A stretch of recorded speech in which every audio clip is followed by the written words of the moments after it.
अस्सलाम वालेकुम स्टूडेंट्स, उम्मीद है आप खैरियत से होंगे। आज हमने पिछले लेक्चर में टिश्यू लेवल तक पढ़ लिया था। आज हमने ये ऑर्गन एंड ऑर्गन सिस्टम ये रीडिंग करनी है। यहाँ से है डेफिनेशन, ऑर्गन की definition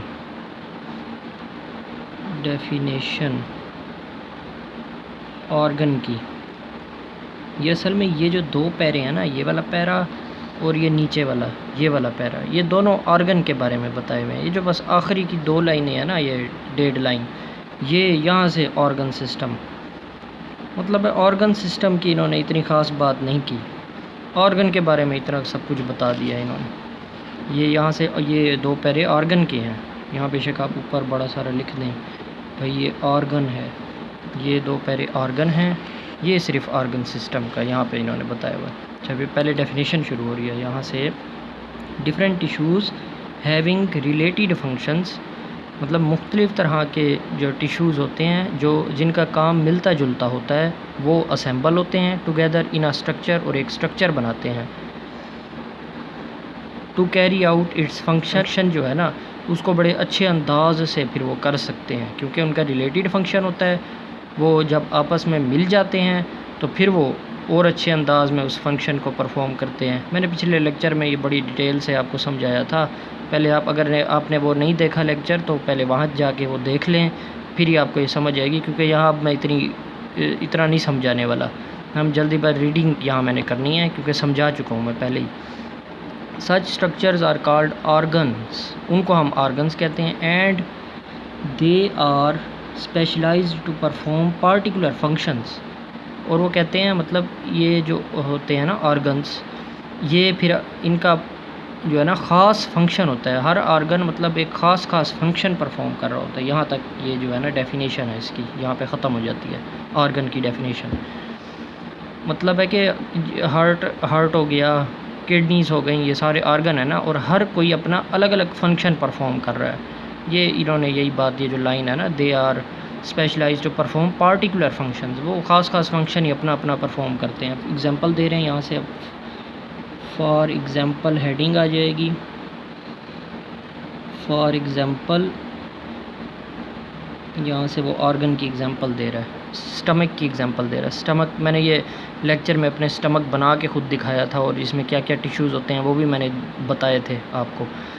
for example stomach which is an organ has a function of food digestion, उसका काम होता है स्टमक का, मतलब प्रोटीन पार्ट जो होते हैं ना उसको डाइजेस्ट करना स्टमक का काम होता है। हैज़ आ सेक्रेटरी एपिथीलियम, ये आप टिश्यूज़ बता रहे हैं भाई किस किस टिश्यूज़ से मिलके जो है ना स्टमक बना हुआ होता है। सेक्रेटरी एपिथीलियम होता है जिसे हम ग्लैंडुलर टिश्यू कहते हैं।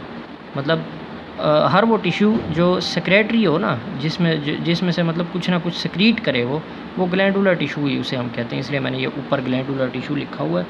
सेक्रेटरी एपिथीलियम को ऐसे अंडरलाइन करके ना ऊपर ग्लैंडुलर टिश्यू लिख लें भाई। एक ग्लैंडुलर टिश्यू से मिलके बना होता है, विच सेक्रीट्स गैस्ट्रिक जूस, जो कि सेक्रेट करता है। एंड अ मस्कुलर टिश्यू, वो एक और मस्कुलर टिश्यू होता है for contracting the walls of the stomach, वो स्टमक की वाल्स को जो है ना कॉन्ट्रैक्ट करने के काम आता है। मतलब इन दो टिश्यूज़ से मिलके स्टमक बना होता है। हालांकि स्टमक बना हुआ 3 टिश्यूज़ से मिलके होता है, मैंने आपको बताया था। मैंने तो तीनों लेयर्स मैंने आपको बताई थी, लेबल करके दिखाया था।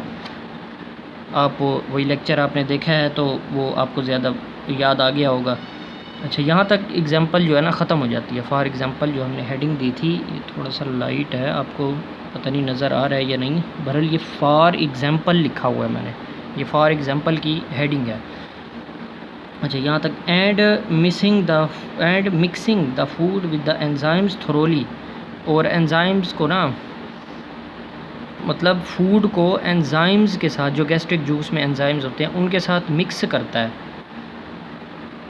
And moving the food to the posterior end, और फूड को जो है ना पोस्टीरियर एंड कहते हैं, नीचे वाला जो एंड, स्टमक का जो नीचे वाला हिस्सा होता है ना, जहाँ एक तो ऊपर वाला हिस्सा होता है जो ईसोफेगस होती है पाइप, जहाँ से फूड आता है, एक नीचे जहाँ से फिर वो इंटेस्टाइन्स में चला जाता है, वो उसको पोस्टीरियर एंड कहते हैं। वहाँ पे भाई मूव करता है। असल में ये क्या बात कर रहे हैं कि भाई उसका मसल टिश्यू की ना उसके फंक्शन के बारे में बात करें भाई। Contracting the walls of the stomach, stomach की वाल्स को कॉन्ट्रैक्ट करता है, उससे क्या होता है कि भाई फूड और एंजाइम्स आपस में मिक्स हो जाते हैं और फूड को वो पोस्टीरियर एंड पे भी धकेलता है, ये जो मसल्स होते हैं ना, ये यहाँ तक। वैसे तो यहाँ तक आप लिख लें काफ़ी है फॉर एग्ज़ाम्पल, वैसे वरना ये पोस्टीरियर एंड असल तो यहाँ तक बन रही है, ये भी बीच में फंक्शन, क्योंकि मसल का फंक्शन बता रहे हैं ना, वो मसल टिश्यू भाई बीच में स्टमक में क्या काम करता है, लेकिन ये बहुत ज़्यादा लंबी हो जाएगी। यहाँ तक ठीक है, यहाँ तक जो है ना आप कर लेंगे वो भी बेहतर है।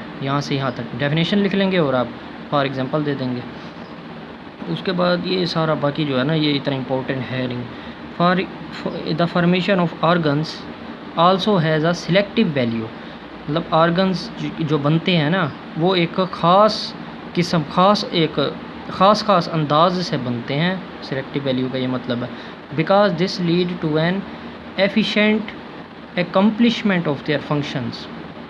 कहते हैं मतलब इस ख़ास तरह से इसलिए ऑर्गन्स बनते हैं क्योंकि उन्होंने फिर अपना जो है ना efficient accomplishment of their function, मतलब अपने काम का अपना जो वो फंक्शन परफॉर्म कर रहे हैं उसको अच्छे अंदाज में कंप्लीट करने के लिए जो है ना वो एक ख़ास सिलेक्टिव वैल्यू से बनते हैं। बोथ क्वालिटेटिवली एंड क्वांटिटेटिवली, मतलब क्वालिटी के एतबार से भी और क्वांटिटी के एतबार से भी, इन दोनों के एतबार से उन्हें अपना फंक्शन जो है वो अच्छे अंदाज में कंप्लीट करना होता है, इसलिए वो सिलेक्टिव वैल्यू मतलब एक ख़ास अंदाज से मिलकर वो ऑर्गन बनता है, ऐसे ही नहीं बन जाता। इन एनिमल्स में यहाँ पे हेडिंग शुरू हो जाएगी ऑर्गन लेवल इन एनिमल्स, ऊपर जगह नहीं है मैं यहाँ लिख रहा हूँ, ये देखिए यहाँ लिख रहा हूँ ऑर्गन लेवल, पेन आज हल्का हल्का लिख रहा है, ऑर्गन लेवल इन एनिमल्स में ऑर्गन लेवल को यहाँ बताएंगे भाई वो एनिमल्स में किस तरह। इन एनिमल्स ऑर्गन फॉर्मेशन जो है ना इज़ फार मोर कॉम्प्लेक्स है एंड डिफाइंड, मतलब वो कॉम्प्लेक्स है, बहुत ज़्यादा कॉम्प्लेक्स और डिफाइंड होती है जो एनिमल्स में होती है। Organs are part of organ systems, ये ऑर्गन सिस्टम्स के हिस्से होते हैं हमें पता है। Where total functions involved in one process और फिनोमिनन आर कैरिड आउट, मतलब ऑर्गन्स जो है ना ऑर्गन सिस्टम्स के में पार्ट होते हैं ना उसके, जहाँ पे सारा फंक्शन जो है ना वो एक ही प्रोसेस और फिनोमिनन, ये दोनों सिनोनिम्स हैं, दोनों का एक ही मतलब है, एक ही मतलब प्रोसेस में हो रहा होता है। जैसे मतलब फंक्शन स्टमक का फंक्शन फूड डाइजेशन का है, तो जो डाइजेस्टिव सिस्टम है उसमें फूड वो पूरा ही उसका फंक्शन फूड को डाइजेस्ट करना होता है ना, तो वो एक प्रोसेस के तौर पे जो है ना वो आएगा। ऑर्गन सिस्टम की हम बात करें तो नीचे है यहाँ हेडिंग आ जाएगी, ये यहाँ तक ख़त्म हो गया। ये ऑर्गन लेवल इन एनिमल्स, ये यहाँ से लेकर यहाँ तक, ये वाला पैरा जो है ये है ऑर्गन लेवल इन प्लांट्स में, यहाँ प्लांट्स में बताया हुआ भाई, यहाँ प्लांट्स में। The organ level of organisation is much less definite in plants में मतलब कम डेफिनेट होता है, कॉम्प्लेक्स नहीं होता, उनमें तो कॉम्प्लेक्स था, इनमें इतना कॉम्प्लेक्स नहीं होता। Then it is in animals, मतलब जितना एनिमल्स में होता है ना कॉम्प्लेक्स उतना प्लांट्स में नहीं होता, उनका कहने का मतलब है। At the most we might distinguish roots, stems, leaves and reproductive structures, वो बता रहे हैं भाई प्लांट्स में हम ऑर्गन्स जो हमें नज़रते हैं ना वो यही होते हैं, रूट्स होते हैं, स्टेम्स होते हैं, लीव्स एंड रिप्रोडक्टिव स्ट्रक्चर्स यही होते हैं। क्लियर कट फंक्शंस, इनका फंक्शन भी क्लियर कट है हमें पता है।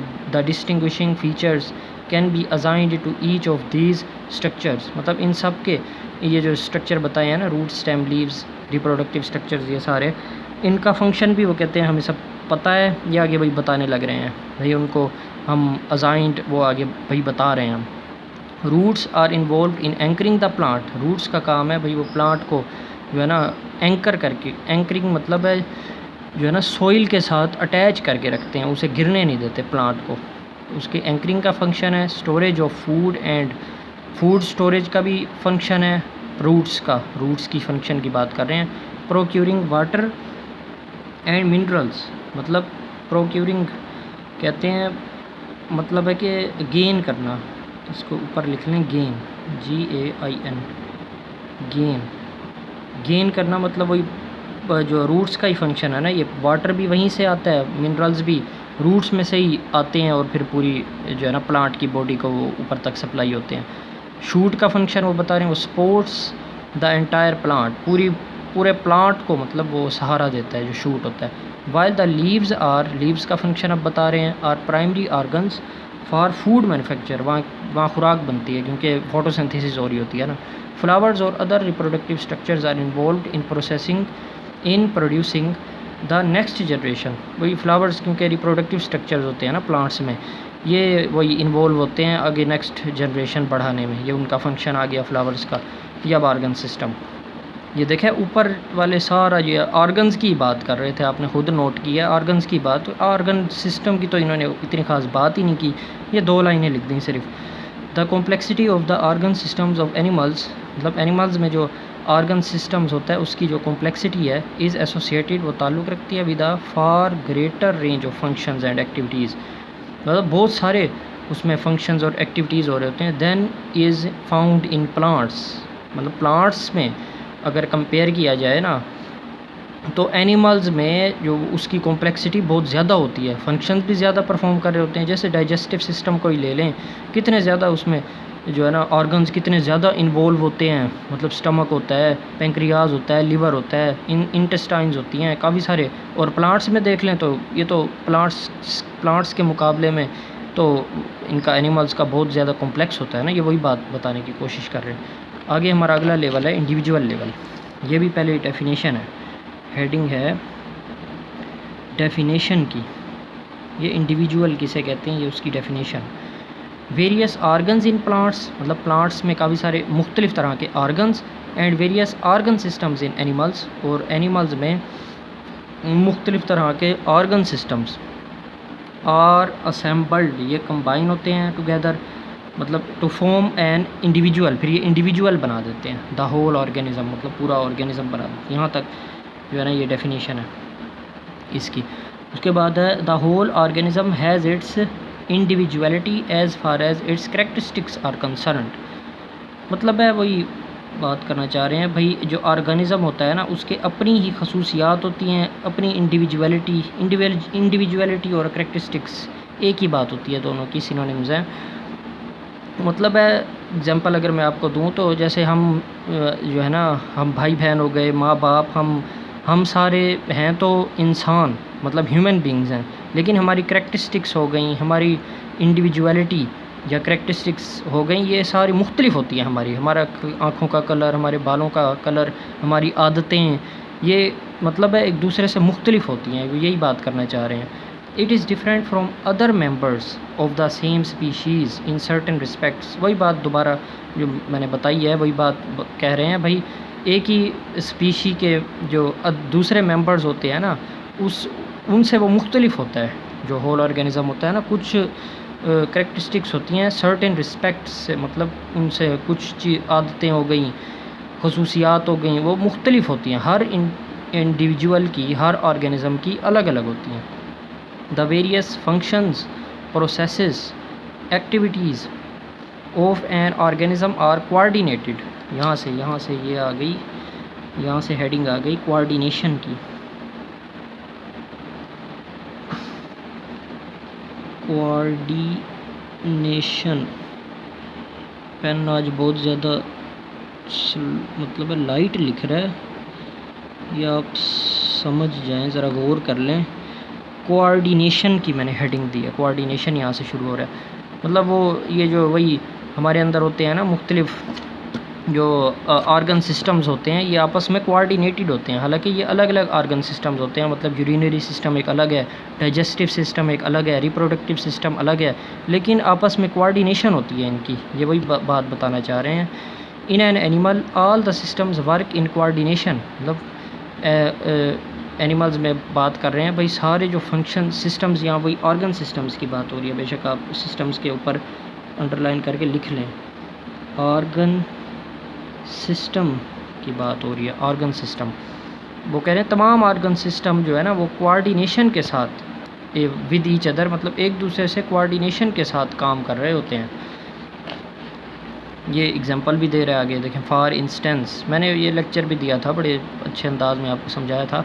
For instance if a man is engage in continuous and hard exercise, अगर वो कर रहा हो एक आदमी, तो not only his muscles are working, मतलब ना सिर्फ इसके मसल्स काम कर रहे होते हैं, but there is an increase in the rate of respiration, मतलब रेस्पायरेशन का रेट भी बढ़ जाता है, एंड हार्ट बीट, और हार्ट बीट भी बढ़ जाती है। हालांकि ये मुख्तलिफ फंक्शंस है ना, ये रेस्पायरेटरी सिस्टम है, हार्ट बीट मतलब ये सर्कुलेटरी सिस्टम है, मसल्स का सिस्टम एक अलग सिस्टम है, लेकिन ये तीनों आपस में कोऑर्डिनेटेड हैं, मतलब मसल्स काम कर रहे हैं तो रेट ऑफ रेस्पायरेशन भी बढ़ रहा है, हार्ट बीट भी बढ़ रहा है, कोऑर्डिनेशन हो गई ना, इनमें कोऑर्डिनेशन है।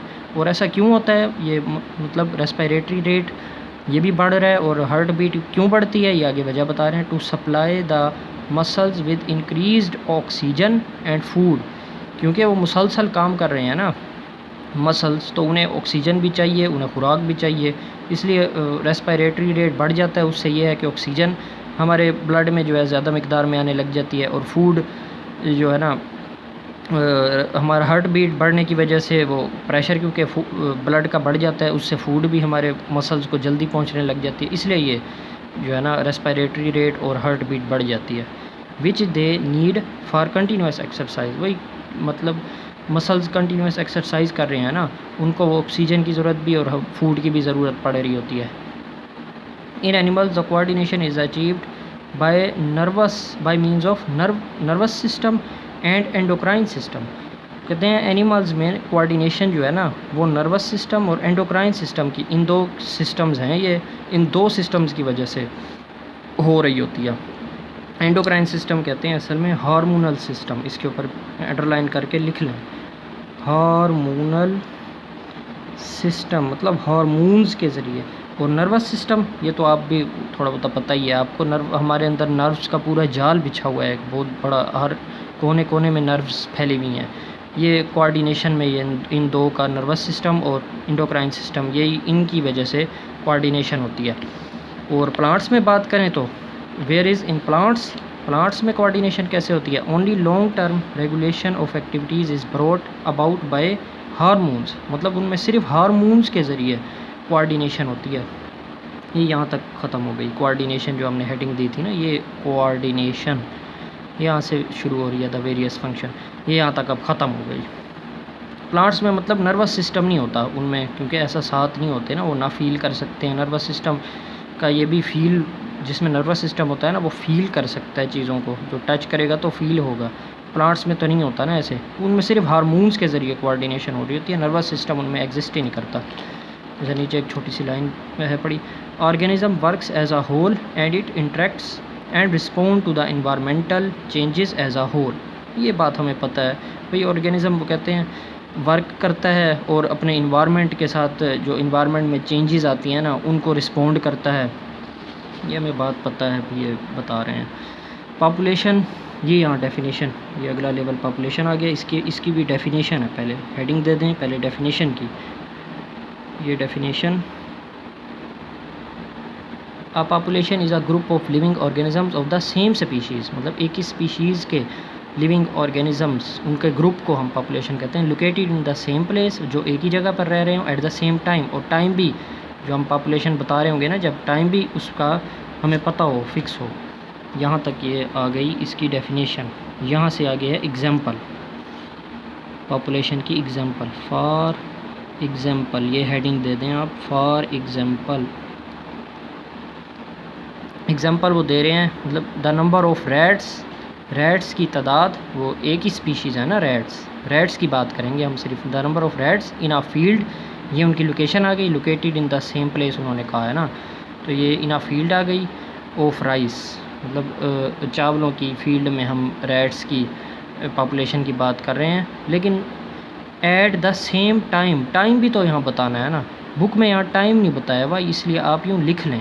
देखिए मैंने जो है ना 2016 लिखा हुआ है, बहुत पुरानी बुक है ना, मैंने ये तब लिखा था, ये मेरी बुक जब मैं पढ़ता था, मतलब है ये जो है ना, ये 2020 आप कर लें, बेशक इन्हें 2020 लिख लें, या मतलब सन हमने बताना होता है। आप कुछ भी यहाँ लिख लें, इन 2020 लिख लें, क्योंकि डेफिनेशन में देखें ना एट द सेम टाइम भी उन्होंने कहा हुआ है, और इन्होंने एग्जांपल में टाइम ही नहीं दिया, ना इसका टाइम दिया, ना ये देखें the number of students in your biology class, ये भी आप लिखेंगे इन 2016, आपने सन भी बताना है।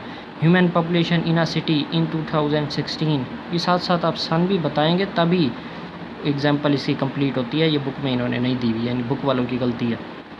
उसके बाद ये 2 पैराग्राफ ऐसे ही हैं, पढ़ लेते हैं फिर भी एक दफ़ा, चलो आंखों के सामने से तो गुजर जाए। Population is a higher level of biological organization than organism, ये बात हमें पता है, फिर दोबारा वही बता रहे हैं भाई। हम जैसे जैसे लेवल बढ़ता जा रहा है, मतलब पॉपुलेशन पढ़ रहे हैं ना हम, तो जाहिर है तो हम बड़ी की तरफ जा रहे हैं ना, वही बात कर रहे हैं भाई। Population is a higher level of biological organization than organism, organism से बड़ा लेवल होता है, पता है हमें। Because here are group of organisms of the same species involved, मतलब एक ही स्पीशीज़ के उनका ग्रुप क्योंकि इन्वॉल्व होता है, बड़ा लेवल आ गया ना, वो हमें पता है बात, ये फिर बता रहे हैं। This level of organization has its own attributes, मतलब अपने ही इसकी एट्रीब्यूट्स कहते हैं, खसूसियात, अपनी करेक्टरिस्टिक्स लिख रहे हैं ऊपर, करेक्टरिस्टिक्स। पेन आज मेरा हल्का लिख रहा है, ये आप करेक्टरिस्टिक्स मैंने लिखा है, एट्रीब्यूट्स के ऊपर लिखना है करेक्टरिस्टिक्स, खसूसियात होती हैं which come into being by living together of a group of organisms of the same species, मतलब जब एक ही स्पीशीज़ के काफ़ी सारे ऑर्गेनिज़म्स इकट्ठे रह रहे होते हैं ना, तो कुछ करेक्टरिस्टिक्स पैदा होती हैं। ये वो नीचे वाले पैराग्राफ में बता रहे हैं कौन कौन सी हैं, उनमें जिन फ्रीक्वेंसी आ जाती है, जिन फ्लो आ जाता है, एज डिस्ट्रीब्यूशन आ जाता है, पॉपुलेशन डेंसिटी आ जाती है, पॉपुलेशन प्रेशर आ जाता है, ये सारे होते हैं। All these are new parameters which have appear due to population of an organism, मतलब जहाँ पॉपुलेशन रही होगी ना किसी स्पीशी की, किसी ऑर्गेनिज़म की, वहाँ ये जो एट्रीब्यूट्स हैं ना, ये ज़रूर वहाँ पे पाए जाएंगे। You will study them in detail in population ecology, ये आप पॉपुलेशन इकोलॉजी में पढ़ेंगे। यहाँ पे आपको इनकी भाई ये क्या होते हैं, जिन फ्रीक्वेंसी, जिन फ्लो, ये क्या चीज़ें हैं पढ़ी जो मैंने अंडरलाइन की हैं, ये आप यहाँ पे वो नहीं पढ़ाएंगे, ये आप इकोलॉजी चैप्टर जो है ना वहाँ पढ़ेंगे, और वो सेकंड ईयर में है, फर्स्ट ईयर में है ही नहीं, ये आप सेकंड ईयर में ही पढ़ेंगे इसको। अगला लेवल है हमारा कम्युनिटी, ये भी इसकी पहले डेफिनेशन आ गई, डेफिनेशन हेडिंग दे दें, डेफिनेशन हेडिंग है पॉपुलेशंस ऑफ डिफरेंट स्पीशीज़, मुख्तलिफ तरह के मतलब स्पीशीज़ की जो पॉपुलेशन है, living in the same habitat form a community, यहाँ तक ये पॉपुलेशन, ये इसकी पॉपुलेशन नहीं, कम्युनिटी की डेफिनेशन आ गई।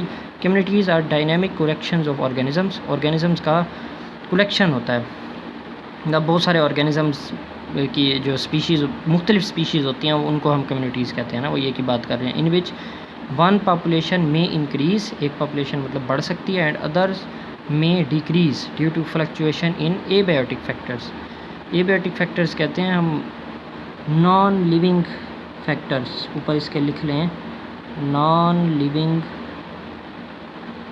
फैक्टर्स, जो इन्वायरमेंट के नॉन लिविंग फैक्टर्स होते हैं ना, मतलब ऑक्सीजन हो गई, नाइट्रोजन हो गई, सॉइल हो गई, ये सारे एबायोटिक फैक्टर्स में आते हैं। वो कहते हैं एबायोटिक फैक्टर्स में फ्लक्चुएशन कहते हैं सडन चेंज, मतलब अचानक चेंज आ जाना। मेरा पेन स्लो लिख रहा, सडन चेंज मतलब अचानक चेंज आ जाना। कहते हैं एबायोटिक फैक्टर में अगर अचानक चेंज आ जाए ना, तो उसकी वजह से एक पॉपुलेशन बढ़ रही होती है, एक पॉपुलेशन कम हो रही होती है। सम कम्युनिटीज़ आर कॉम्प्लेक्स, कुछ कॉम्प्लेक्स होती हैं, एंड वेल इंटर रिलेटेड, मतलब एक दूसरे से कनेक्टेड होती हैं। अदर कम्युनिटीज़ में भी सिंपल, कुछ सिंपल होती हैं communities. In a simple community any change can have drastic and long lasting effects, मतलब कोई अगर सिंपल कम्युनिटी होगी तो उसमें तो थोड़ा सा भी चेंज आ जाए ना, तो वो बड़ा, उसके लिए बहुत बड़ा चेंज होता है। क्योंकि एक कॉम्प्लेक्स कम्युनिटी जो होती है ना, वो हम समझ लें एग्जांपल के तौर पे फॉरेस्ट जो है ना, वो कॉम्प्लेक्स कम्युनिटी में आता है, क्योंकि वहाँ बहुत सारी पॉपुलेशंस, प्लांट्स की भी और एनिमल्स की भी जो है ना, बहुत सारी पॉपुलेशन और डिफरेंट स्पीशीज़ इकट्ठी रह रही होती है। वहाँ अगर थोड़े से दरख्त गिर जाएंगे या कुछ चूहे मर जाएंगे या रैबिट्स मर जाएंगे, तो वहाँ इतना अफेक्ट नहीं पड़ेगा, वहाँ तो बहुत बड़ी पॉपुलेशन रह रही है। जबकि सिंपल कम्युनिटी अगर कहीं है, मतलब सिर्फ 2 ही स्पीशीज़ रह रही हैं, एक कैट है और एक रैट्स हैं, तो एक भी अगर कम होती है और दूसरे पे बहुत बड़ा असर पड़ेगा ना। तो सिंपल कम्युनिटी का यही वो बात करना चाह रहे हैं। Any change can have drastic and long lasting effects, क्योंकि वो सिंपल कम्युनिटी होती है ना, उसमें थोड़ा सा भी अगर चेंज आ जाता है तो वो इनके बहुत बड़ा ख़तरा हो जाता है।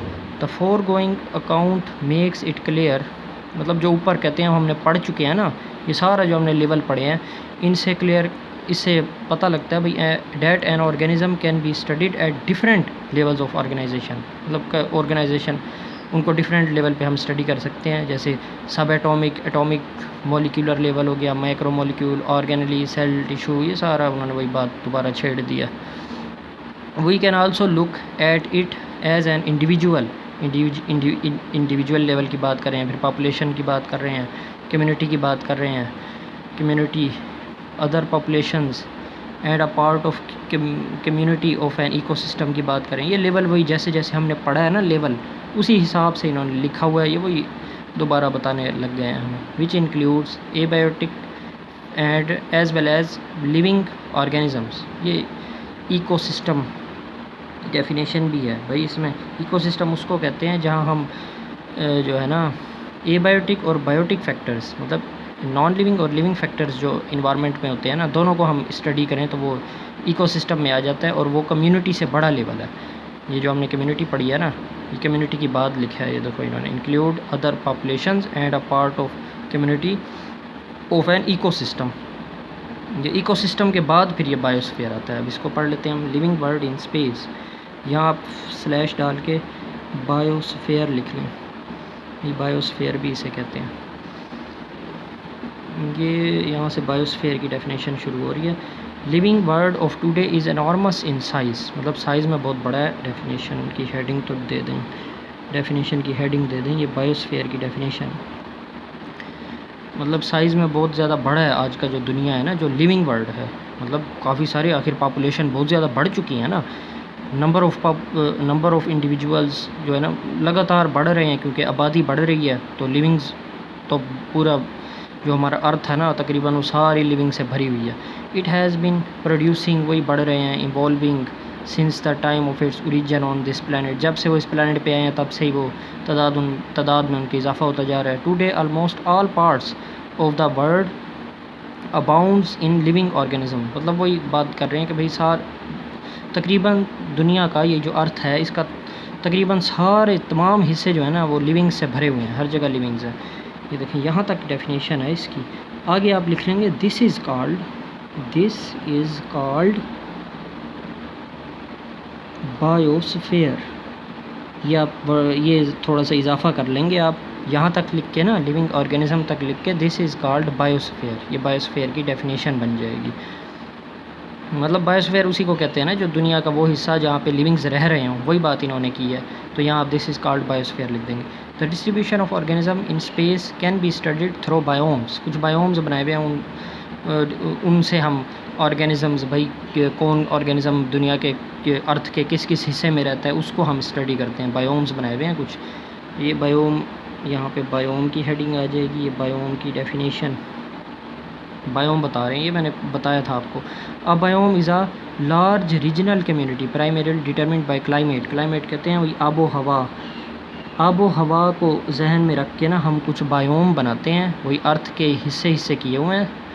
वो डेज़र्ट हो गया, फॉरेस्ट हो गया, जहाँ जहाँ मतलब हिस्से उसके किए हुए हैं आबो हवा के लिहाज से, उसको हम बायोम्स कहते हैं। डेज़र्ट बायोम, फॉरेस्ट बायोम, जैसे मैंने एग्जांपल भी दी थी। ये बायोम की डेफिनेशन यहाँ तक, ये आगे फिर वैसे ही है। It has been found that the major type of plant determines the other kind of plants and animals। कहते हैं जो मेजर टाइप ऑफ प्लांट्स होते हैं ना किसी जगह पे जो रह रहे हैं, वही दूसरे किस्म के प्लांट्स और एनिमल्स को डिटरमिन करते हैं। मतलब हम डेज़र्ट की अगर मिसाल ले लें, वहाँ कैक्टस जो है ना वो मेजर टाइप ऑफ प्लांट है, वही डिटरमिन कर रहा होता है भाई वो कौन सी जगह है। वो जहाँ पे भी कैक्टस होगा वो डेज़र्ट ही होगी, वो ऑब्वियस सी बात है। और वहाँ कौन कौन से एनिमल्स रह रहे होंगे वो भी हमें पता है। वो मतलब एनिमल्स रह रहे होंगे वहाँ जो गर्मी बर्दाश्त कर सकते हैं, जैसे ऊँट हो गया, इस तरह के जानवर। ये वही बात बताना चाह रहे। These biomes have therefore been named after the type of major plants और major feature of the ecosystem. वही कह रहे हैं बायोम्स के हम नाम वहाँ के जो पाए जाने वाले जो मेजर प्लांट्स होते हैं ना उन्हीं की ही बिना पे हम रखते हैं। जैसे कैक्टस होगा तो जैसे मैंने बताया भाई, जहाँ कैक्टस होगा ना वो डेज़र्ट होगा, वो डेज़र्ट बायोम होगा। The major biomes of the world you will study in the chapter of ecology, जो कि सेकंड ईयर में है, इधर फर्स्ट ईयर में है ही नहीं इकोलॉजी। या वहाँ बड़ी डिटेल में पढ़ेंगे ये बायोम्स वगैरह क्या होते हैं। बस फ़िलहाल आप जो है ना डेफिनेशंस याद करेंगे। ये हमने आज ख़त्म कर लिया लेवल्स ऑफ बायोलॉजिकल ऑर्गेनाइजेशन, ये जो हमने ख़त्म कर लिया आज, रीडिंग हमने कर ली। मैं रीडिंग इसलिए करवाता हूँ ये क्योंकि अब आपके आँखों के सामने से सब कुछ गुजर गया है ना, ये डेफिनेशन और उसकी एग्जांपल बुक में सब कुछ लिखा हुआ होता है, ये आप अलग से ना ढूंढा करें। हम क्योंकि लेक्चर जो देते हैं ना हम वो शॉर्ट वे में समझाते हैं, हम ऐसे कोड वर्ड बना बना के तीर के निशान लगा के भाई इसे मॉलिक्यूल कहते हैं, इसे ये कहते हैं। बुक में जो है ना ये बाकायदा सारा कुछ लिखा हुआ होता है। बुक रीडिंग करने का अपना एक फ़ायदा है। तो अब यहाँ से डेफिनेशन हो गई। ये जो हमने पढ़ा है ना, जहाँ तक अब हम पढ़ चुके हैं, जो पीछे जो है ना बायोलॉजी की डेफिनेशन से लेके लिविंग वर्ल्ड इन स्पेस, ये लेवल्स ऑफ बायोलॉजिकल ऑर्गेनाइजेशन, यहाँ तक ये एक भी लॉन्ग क्वेश्चन नहीं है। मतलब लॉन्ग क्वेश्चन अभी तक हमने कोई नहीं पढ़ा। अगर मैं पंजाब बोर्ड के हवाले से बात करूँ ना, क्योंकि मैं पंजाब में रहता हूँ, मुझे बाकी बोर्ड का नहीं पता, शायद बाकी बोर्ड में ये लॉन्ग आया हुआ हो। बहरहाल पंजाब बोर्ड में तो अभी तक यहाँ तक तो कोई लॉन्ग नहीं आया। इस जो फर्स्ट चैप्टर है इसके एंड में जो टॉपिक्स है ना कुछ, वो लॉन्ग के एतबार से बड़े इंपॉर्टेंट हैं, वो बार बार आए हुए हैं। आप बेशक पास्ट पेपर्स भी उठा के देख लें, लेकिन आपने याद तो सारा ही करना है ना, क्योंकि कहीं से भी कुछ भी आ सकता है लॉन्ग के हवाले से। तो बहरहाल मैंने पंजाब बोर्ड का जो मुझे पता था मैंने वो आपको बता दिया। भाई यहाँ तक तो कोई लॉन्ग नहीं आया हुआ, सारे शॉर्ट के एतबार से आए हुए हैं। आगे हम कल अगला ये टॉपिक शुरू करेंगे, फाइलेटिक लिनेज। ये जो ये वाला है ना टॉपिक, ये लिविंग वर्ल्ड इन टाइम, ये इतना इम्पोर्टेंट नहीं है, ये हम बाद में पढ़ लेंगे कभी। फ़िलहाल मैं ये छुटवा रहा हूँ, हम यहाँ से शुरू करेंगे अगला लेक्चर। ये ठीक है, फिर अल्लाह हाफ़िज़।